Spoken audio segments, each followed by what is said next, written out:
Bom, esse agora é o nosso último exemplo, né, do capítulo, onde a gente vai ver a fusão ou solidificação com interfaces curvas, tá?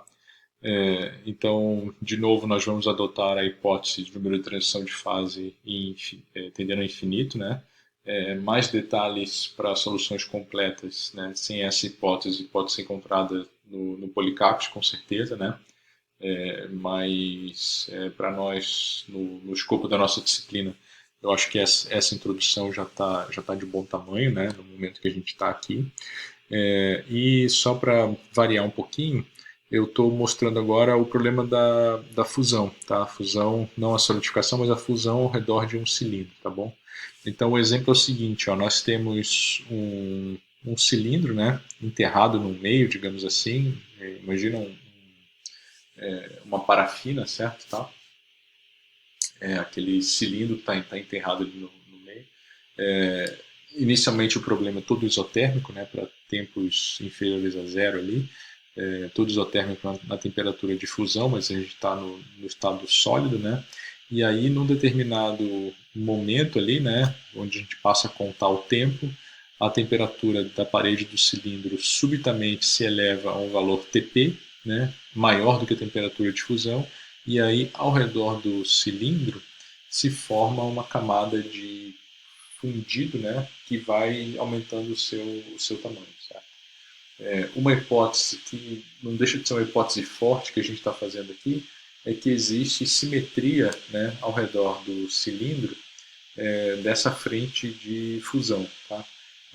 Ou seja, se eu não tenho nenhum efeito de força de corpo aqui. Certo? Se eu tivesse algum efeito de força de corpo, por exemplo, a gravidade apontando para baixo aqui, né, a gravidade apontando para baixo, assim, eu poderia ter algum efeito de convecção natural ali, algum efeito de campo que faria com que essa camada de fundido, né, fosse perfeitamente cilíndrica, né, e concêntrica.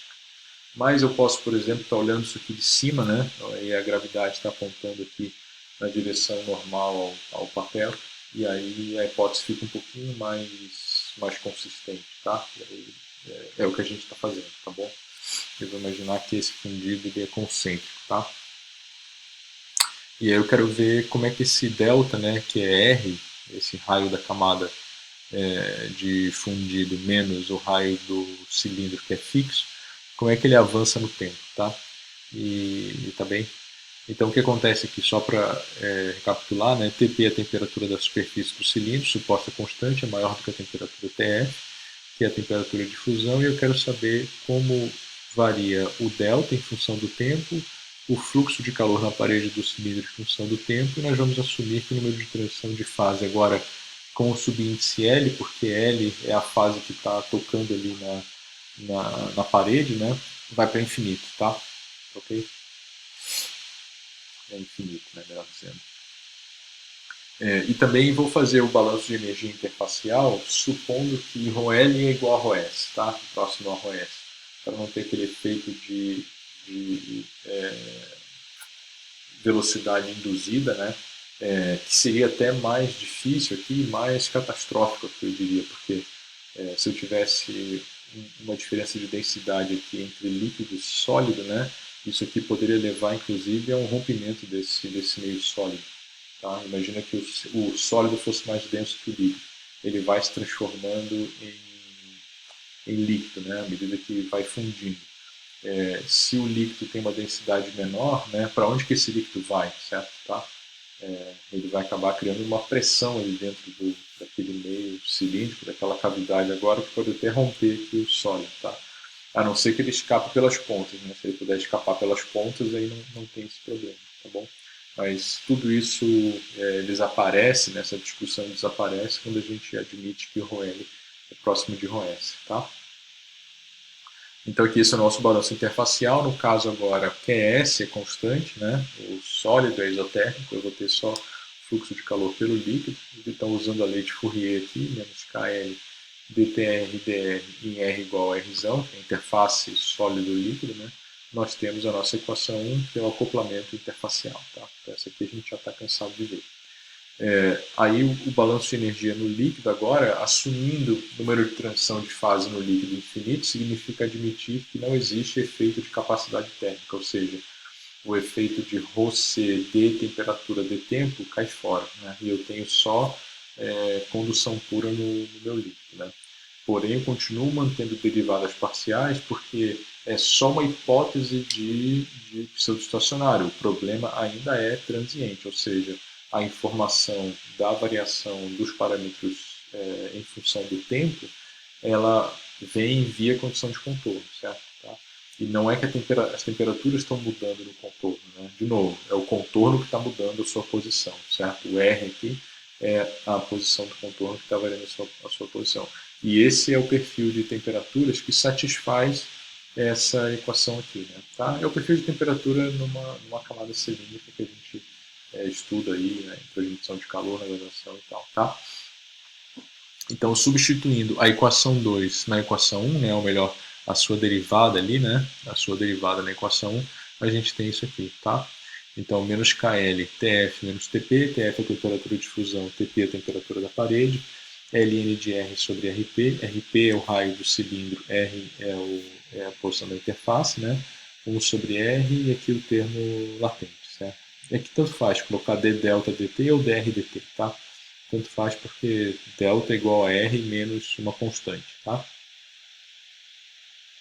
Ou o que a gente tem aqui, né,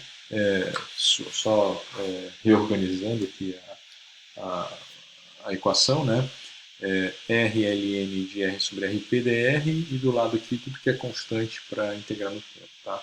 E aí, só para ficar mais elegante, nós definimos os parâmetros adimensionais, então eu tenho o meu número de transição de fases, HSL sobre CPL, TP menos TF. O tempo adimensional, estou chamando de Fourier, né? Alfa L T sobre RP quadrado, ou seja, o tempo escrito de uma forma dimensional. Eu estou chamando aqui eta de R sobre RP, tá? Uma outra variável dimensional. Então, só substituindo aqui, fica mais compacto, mais elegante, né? De Fourier de eta, né, é igual a eta, ln de eta vezes o número de transição de fase, tá? Então nós podemos integrar essa equação, né? Integrando uma vez, a gente vai achar esse lado direito aqui, né? Tá? Esse lado direito, mais uma constante de integração que é obtida a partir da condição inicial, ou seja, o eta vale 1, ou seja, o R é igual a RP no tempo zero. Tá? Então, com isso, a gente tira a condição de contorno, que é 1/4, e resolve-se a equação para o tempo em função da posição da interface. Tá? Ela fica mais facilmente escrita assim, né? Ela é direta assim. Tá? Se eu quiser calcular o raio, né, da interface em função do tempo, fica mais complicado de resolver, porque eu teria que resolver esse lado direito da equação aqui, tá? Ok? Então fica fácil de calcular assim, tá? Calcular o tempo em função do raio e não o raio em função do tempo. Mas se eu quiser calcular, por exemplo, qual raio que eu tenho em determinado tempo, eu informo o raio e vejo qual é o tempo, tá?